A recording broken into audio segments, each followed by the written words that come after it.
Bismillahirrahmanirrahim. Subhanallahirrahmanirrahim. Allahumma sholli ala Muhammad.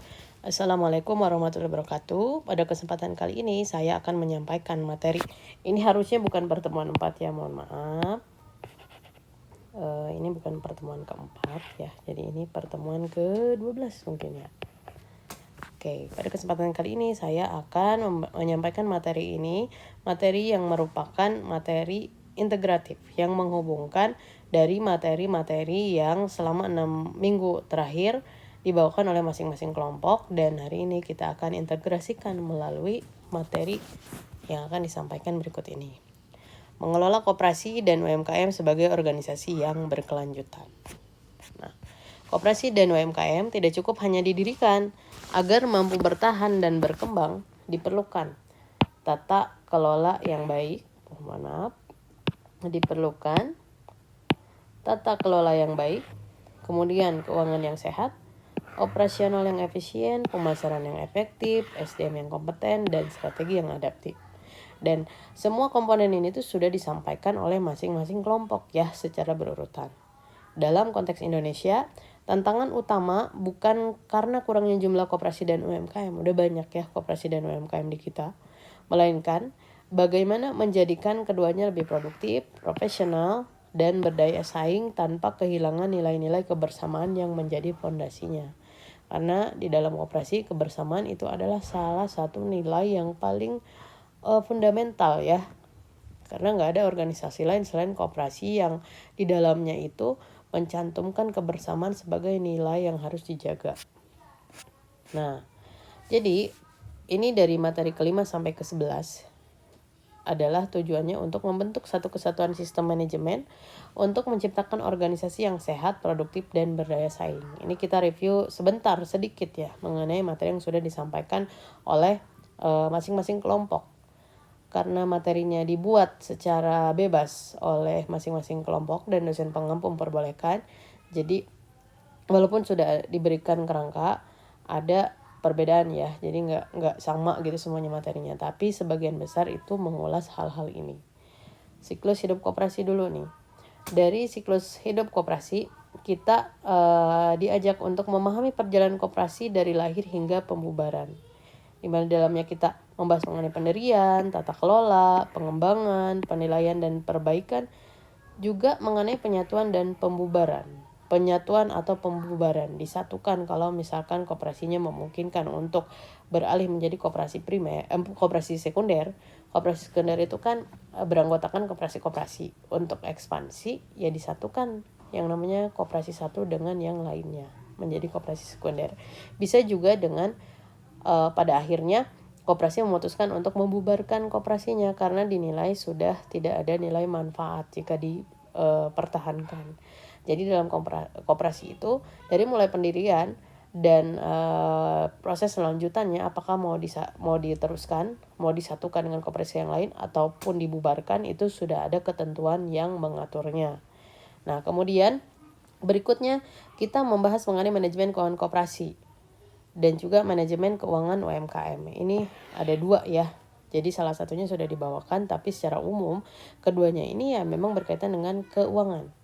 Yang pertama, kita diajak untuk mengelola keuangan yang sehat, transparan, dan akuntabel. Dan kemudian kita juga berusaha atau sama-sama belajar memahami bagaimana cara mengatur keuangan sederhana tetapi disiplin untuk pertumbuhan usaha. Di dalamnya kita membahas antara lain mengenai sumber modal dan pengelolaan, pencatatan dan laporan keuangan, analisis keuangan, dan prinsip dalam keuangan yang mana di sana itu harus ada transparansi, efisiensi, dan kehati-hatian. Apalagi ini dalam konteks koperasi ya, yang mana semua anggota itu sebagai pengawas, walaupun ada pengawas koperasi. Nah, kemudian mengatur keuangan sederhana tetapi disiplin untuk pertumbuhan usaha. Di sana kita membahas mengenai pencatatan keuangan, arus kas dan BEP, akses pembiayaan, dan disiplin keuangan. Nah, kemudian di manajemen operasional, kelompok yang membahas ini, kita sama-sama mencoba memahami bagaimana cara mengelola proses produksi atau layanan secara efektif, efisien, dan berkualitas. Dan berikutnya di manajemen pemasaran, kita mencoba memahami bagaimana mengenali kebutuhan pasar dan menciptakan nilai bagi konsumen. Di dalamnya kita membahas sekelas mengenai segmenting dan targeting, positioning and branding ya. Kemudian bauran pemasaran 4P, yang mana kita mungkin mengenali itu sebagai price, people, promotion, place gitu ya. Dan physical evidence juga sebetulnya masuk ya, karena selain 4P ada 7P juga. Kemudian pemasaran digital, di mana kita sudah masuk era digital. Ini banyak kita bahas di setiap pertemuan ya. Nah, kemudian kita masuk ke manajemen sumber daya manusia, di mana di dalamnya kita mencoba mempelajari, mencoba memahami tentang bagaimana caranya mengelola manusia sebagai motor penggerak organisasi. Dari mulai rekrutmen, pengembangan, motivasi dan profesionalisasi, budaya kerja yang positif, organisasi yang adaptif. Ini adalah bahasanya SDM. Dan kita bahas dalam konteks koperasi dan UMKM. Dan yang terakhir mengenai strategi pengembangan daya saing, di mana di sana kita mempelajari bagaimana caranya merumuskan strategi untuk tumbuh dan unggul secara berkelanjutan. Ada yang membahas mengenai analisis SWOT. Kita juga secara umum membahas mengenai strategi pertumbuhan, inovasi dan digitalisasi, kemitraan dan kolaborasi. Itu kita sudah bahas di 6 pertemuan ke belakang ya. Nah, ini adalah 7 aspek kunci terintegrasi, atau ini adalah alur manajemen ekonomi koperasi dan UMKM yang kita pelajari sejak materi 5 sampai 11. Jadi materinya itu sebetulnya sudah diintegrasikan untuk membangun konsep atau pemahaman bahwa ketujuh materi ini tuh adalah aspek kunci gitu. Jika disinergikan dengan baik ya. Maka sinergi 7 aspek manajemen ini merupakan kunci keberhasilan koperasi dan UMKM dalam mencapai pertumbuhan, daya saing, dan sustainability. Pertama, di siklus hidup koperasi dan tata kelola kita membahas mengenai fondasinya. Di manajemen keuangan kita membahas mengenai SHU, modal, laporan keuangan, dan lain-lain, catatan keuangan, arus kas. Ini juga merupakan hal yang harus ada di atas fondasi ya. Kemudian melalui manajemen operasional kita mulai memahami bahwa selain fondasi yang sehat, keuangan yang sehat gitu ya, fondasi yang kuat, keuangan yang sehat, maka harus ada operasional yang mendukung. Dari mulai proses, kualitas dan distribusi, yaitu harus dikelola secara efektif dan produktif. Kemudian pemasaran, mau dijual kemana? Ini juga menjadi aspek yang penting tentu saja ya. Di mana dalam pemasaran yang tepat kita bisa memahami pasar, kemudian membangun nilai, dan berikutnya bisa meningkatkan penjualan. Dan tidak kalah pentingnya lagi mengenai SDM yang unggul. SDM yang kompeten, profesional, dan adaptif menjadi penggerak organisasi. Semakin berkualitas SDM dalam suatu organisasi, maka tujuan organisasi itu bisa dicapai dengan lebih sedikit pengorbanannya gitu ya, dan tujuannya itu lebih cepat untuk tercapai dan tingkat pencapaiannya itu sangat tinggi gitu ya. Dan kemudian mengenai strategi dan daya saing, di sini kita membahas mengenai inovasi, digitalisasi, dan kemitraan, dan hal ini tuh bisa menciptakan keunggulan yang berkelanjutan. Tapi semuanya tuh harus seperti bangunan ya, harus ada fondasinya, kemudian pilar-pilarnya apa saja, sehingga bisa menentukan strategi bagaimana caranya si organisasi itu bisa punya daya saing dan bisa bertahan berkelanjutan. Kelembagaan yang kuat menjadi fondasi, keuangan yang sehat menopang operasional yang efisien menghasilkan nilai, pemasaran yang tepat memperluas pasar, SDM yang unggul menggerakkan organisasi. Jadi organisasi itu nggak stagnan ya, tapi selalu bergerak ke arah yang lebih baik. Walaupun tantangannya besar, mungkin aja pergerakannya sedikit, tapi dia tetap bergerak ke tujuan yang lebih baik. Nah, seluruhnya diarahkan melalui strategi untuk menciptakan koperasi dan UMKM yang sehat, produktif, berdaya saing, dan berkelanjutan. Usaha apapun yang kita jalankan, kalau kita tidak punya tujuan untuk membawa organisasi ini tetap berlanjut, berarti harus dievaluasi tujuan organisasinya ya. Karena kalau kita punya organisasi yang kuat, orang-orangnya mungkin bisa digantikan, tapi organisasi itu bisa tetap hidup gitu dan diwariskan. Jadi ada hal-hal yang memang harus dijaga. Yang harus dijaga itu adalah nilai-nilai yang memang ditetapkan sejak awal pendirian organisasi itu dilakukan. Dan dalam hal ini, dalam konteks koperasi, ada nilai-nilai yang memang harus dipertahankan ya. Dan ini sudah bolak-balik kita bahas apa saja sih yang menjadi nilai-nilai koperasi yang harus dipertahankan agar koperasi ini tetap bertahan dan bisa sustainable. Okay? Nah, jadi berikutnya ini adalah tetap masih kita konteksnya materi integratif ya. Kita mengintegrasikan, mengaitkan semua materi yang sudah kita bahas secara parsial oleh masing-masing kelompok di pertemuan-pertemuan sebelumnya ya. Jadi berlanjut itu sebetulnya nggak terpisah tapi semuanya saling terintegrasi. Membangun fondasi organisasi yang sehat. Oke, koperasi dan UMKM tidak dapat berkembang hanya karena memiliki anggota. Tidak hanya bisa berkembang hanya karena memiliki modal ataupun produk. Organisasi yang berkelanjutan memerlukan fondasi yang kuat melalui tata kelola atau manajemen yang baik serta pengelolaan keuangan yang sehat. Tata kelola yang jelas membantu organisasi bisa menentukan arah, peran, dan mekanisme pengambilan keputusan. Di saat yang sama, pengelolaan keuangan yang transparan dan disiplin memastikan bahwa sumber daya yang dimiliki dapat digunakan secara efektif untuk mendukung kegiatan usaha. Tanpa fondasi, kelembagaan, dan keuangan yang kuat, organisasi akan sulit bertahan dan berkembang dalam jangka panjang. Nah, jadi ini ya kata kuncinya tuh ya harus ada manajemen yang baik, transparansi keuangan, yang sehingga kalau keuangan bisa transparan, yang kontrolnya juga bisa banyak ya. Nah, kemudian akuntabilitasnya harus jelas dan berikutnya kepercayaan anggota. Semuanya itu saling terhubung ya sampai akhirnya anggota tuh bisa saling percaya gitu dengan apa yang diupayakan oleh organisasi yang mereka tempati. Nah, sekarang mengapa koperasi dan UMKM selalu dibahas bersama?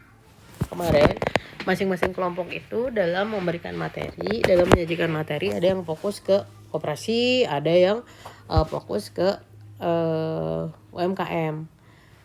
Ya memang kedua bidang ini tuh berbeda, tapi mereka tuh sebetulnya gak bisa dipisahkan juga sih kalau dalam konteks koperasi dan UMKM. Ini untuk menghindari menghindari miskonsepsi ya. Kita nggak bisa membahas koperasi dan UMKM secara terpisah kalau dalam ekonomi koperasi. Dalam manajemen koperasi dan UMKM ini harus dibahas secara bersamaan. Nah, ini kita coba memahami kenapa sih koperasi dan UMKM selalu dibahas bersama gitu.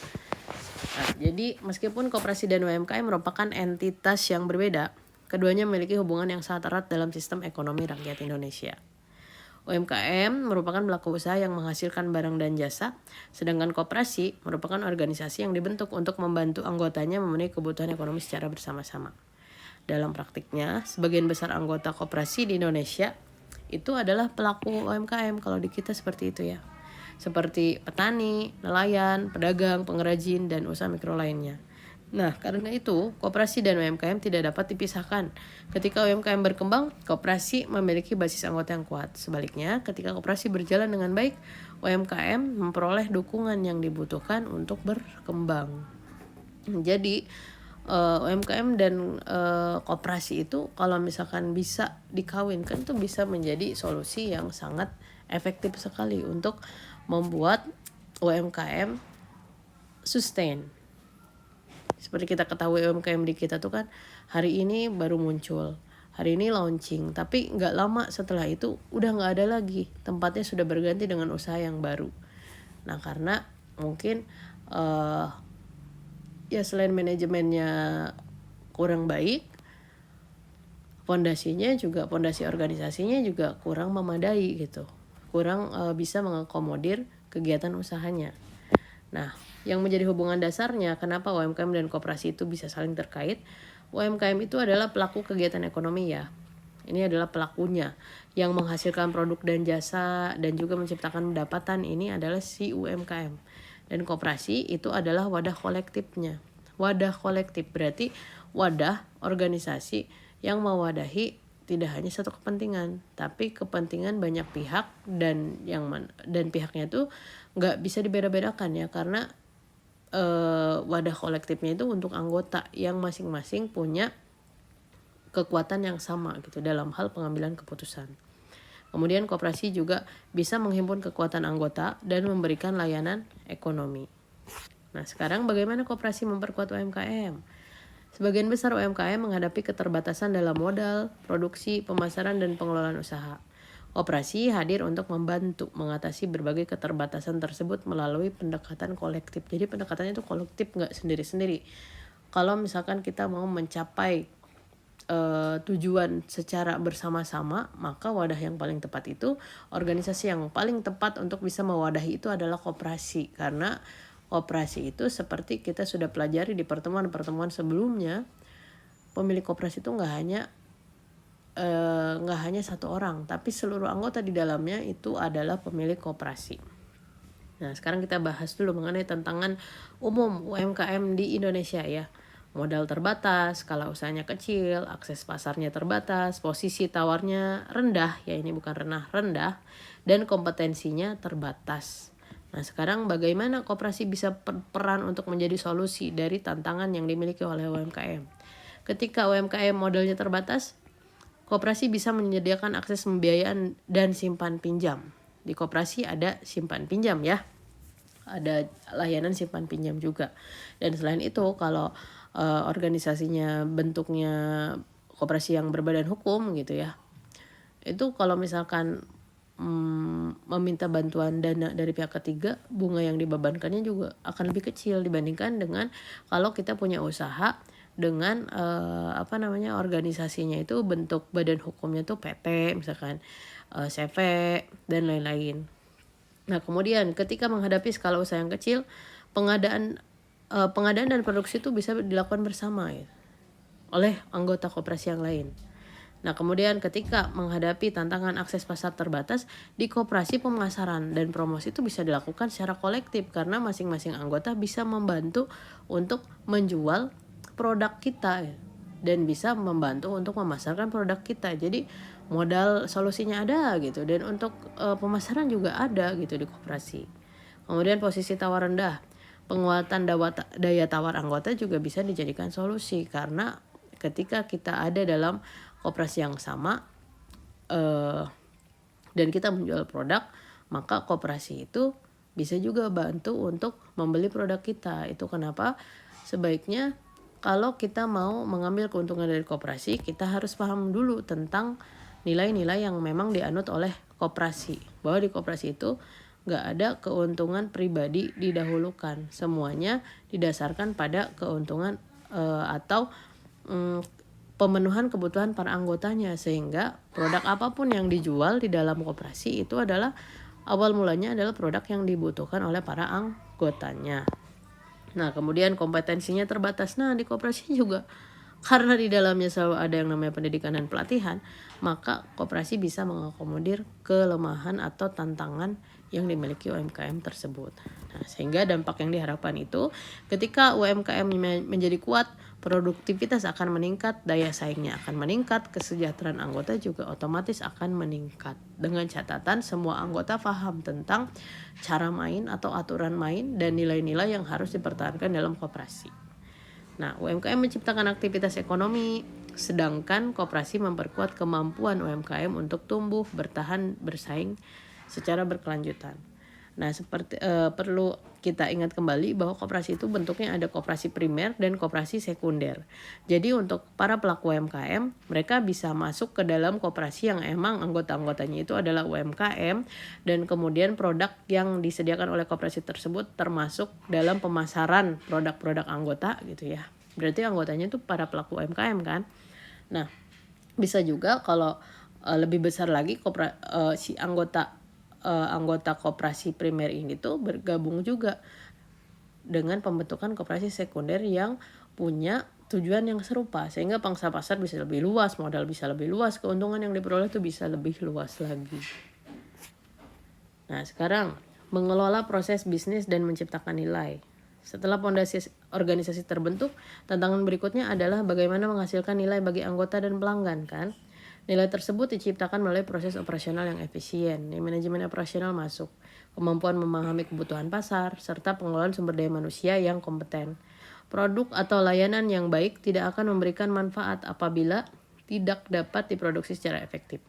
dipasarkan dengan tepat, dan didukung oleh sumber daya manusia yang profesional. Jadi tetap semua aspek yang sudah kita bahas itu saling berkaitan menjadi aspek-aspek yang memang harus diperhatikan.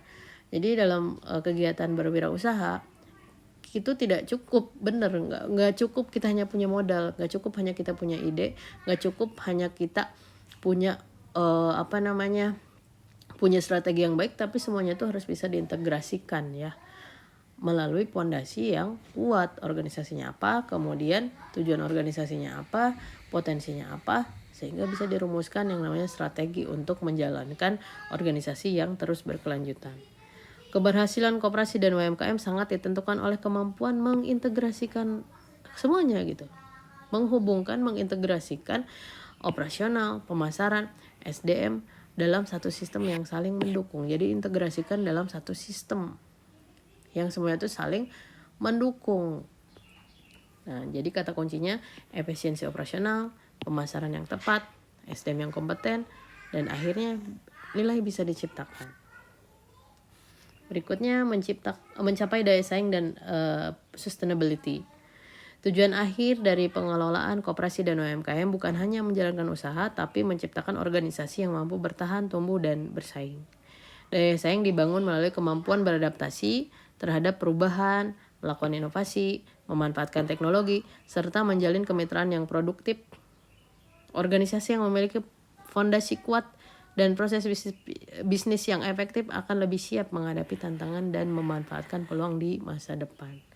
Jadi apapun yang dihadapi, mau itu tantangan, mau itu ancaman, semuanya tuh bisa diatur lah ya dengan strategi manajemen yang baik, asalkan pemahaman mengenai lingkungan bisnis itu dikuasai dengan baik. Nah, sehingga dengan demikian keberhasilan koperasi dan UMKM tidak ditentukan oleh satu aspek saja, melainkan oleh keterpaduan antara tata kelola, keuangan, operasional pemasaran, sumber daya manusia, dan strategi pengembangan. Kata kuncinya ada daya saing, inovasi, adaptasi dan juga sustainability. Koperasi dan UMKM sebagai pilar ekonomi Indonesia. Ini juga masih terkait ya, kenapa sih UMKM dan koperasi itu selalu barengan gitu dibahas. Koperasi dan UMKM merupakan bagian penting dari struktur perekonomian Indonesia. Keduanya berperan dalam menciptakan lapangan kerja, menggerakkan ekonomi daerah, dan memperkuat ekonomi masyarakat, walaupun belum stabil ya di kita tuh. Namun banyak koperasi dan UMKM masih menghadapi tantangan mendasar seperti tata kelola yang lemah, keterbatasan modal, rendahnya produktivitas, dan kurangnya profesionalisme dalam mengelola usaha. Oleh karena itu, penguatan kelembagaan dan manajemen menjadi kebutuhan utama agar koperasi dan UMKM tidak hanya bertahan tapi juga berkembang secara tetap berkelanjutan. Jadi isu utama Indonesia itu ya tata kelolanya belum optimal. Akses pembiayaannya terbatas, produktivitasnya rendah, dominasi usahanya skalanya masih mikro. Jadi masih didominasi skala mikro, dan ini tuh saling terkait gitu ya. Tata kelolanya nggak optimal, akses pembiayaannya terbatas, dan produktivitasnya juga masih relatif rendah. Sekarang tantangan pengelolaan koperasi dan UMKM di Indonesia. Banyak koperasi dan UMKM itu sebenarnya mereka memiliki potensi pasar yang besar, tapi sering terkendala pada aspek operasional, pemasaran, dan SDM. Di era digital bahkan ya, persaingan tuh nggak lagi bersifat lokal. Pelaku usaha tuh harusnya mampu meningkatkan kualitas produk, memanfaatkan teknologi, memahami kebutuhan konsumen, dan membangun organisasi yang lebih profesional. Keberhasilan usaha tidak hanya ditentukan oleh modal, tetapi juga oleh kemampuan mengelola proses bisnis secara efektif dan efisien. Tantangan aktualnya nih, persaingan digital nih, kualitas SDM-nya tuh beragam, nggak beragam dan tersebar gitu. Padahal kalau misalkan SDM tuh bisa diintegrasikan ya, cluster gitu, yang ahli di bidang ini barengan di bidang ini, dan kemudian diperkuat dengan bidang yang apa gitu yang bisa mendukungnya. Kalau misalkan bisa dibuat strategi seperti itu, harusnya bisa dibuat terpadu ya masing-masing SDM yang beragam ini. Nah ini tuh tersebar dan gak termanage dengan baik di kita itu ya. Kemudian akses pasarnya juga belum merata, adaptasi teknologinya juga masih terbatas. Ada yang jago teknologi, tapi kan banyak juga orang yang gak bisa memanfaatkan teknologi. Jadi gapnya itu terlalu tidak terkontrol gitu, masih menyebar. Sekarang, membangun daya saing dan sustainability. Dalam konteks Indonesia, koperasi dan UMKM itu diharapkan tidak hanya menjadi pelaku ekonomi, tapi juga menjadi instrumen pembangunan masyarakat. Penguatan daya saing memerlukan sinergi antara tata kelola yang baik, pengelolaan keuangan yang sehat, operasional yang efisien, pemasaran yang adaptif, serta sumber daya manusia yang kompeten. Melalui pendekatan tersebut, koperasi dan UMKM harusnya dapat meningkatkan kesejahteraan anggota, memperkuat ekonomi lokal, dan berkontribusi pada pembangunan nasional. Arah pengembangannya itu dari mulai digitalisasi usaha, profesionalisasi organisasi, penguatan kemitraan, inovasi, dan sustainability. Kita masuk ke kesimpulan. Jadi meskipun berbagai kebijakan pemerintah telah mendukung koperasi dan UMKM ya, apalagi ada yang namanya Koperasi Merah Putih sekarang tuh, nanti kita bahas ya mengenai apa sih, kan kita tuh mahasiswa gitu, Anda tuh mahasiswa, ada satu momen, satu pertemuan kita mikir bareng-bareng mengenai Koperasi Merah Putih dan kita integrasikan dengan materi yang sudah kita pelajari di manajemen koperasi dan UMKM. Jadi meskipun, balik ke sini ya kesimpulan, meskipun berbagai kebijakan pemerintah telah mendukung koperasi dan UMKM, tantangan terbesar seringkali bukan pada kebijakan itu sendiri, melainkan pada implementasi, kualitas SDM, tata kelola, dan konsistensi pengelolaan organisasi. Dan harusnya ada manajemen yang jelas ya, apalagi kalau misalkan skalanya secara nasional diberlakukan, itu yang mengontrol siapa, terutama yang mengontrol siapa, yang mengevaluasi siapa, kemudian yang nantinya akan memberikan reward dan punishment siapa, karena reward dan punishment itu adalah bentuk kontrol juga ya. Dan inilah tantangan kita bersama hari ini. Oke, dan ini adalah tugas kelompoknya, kerjakan oleh kelompok ya, ditulis, kemudian nanti dikumpulkan di pertemuan offline minggu depan. Jadi ini adalah tugasnya, silakan dibaca dan kerjakan. Terima kasih. Oke, jadi sekian materi pertemuan kali ini. Mudah-mudahan bisa dipahami dengan baik. Kalau ada pertanyaan boleh diajukan di WhatsApp group. Wabillahi taufiq wal hidayah. Wassalamualaikum warahmatullahi wabarakatuh.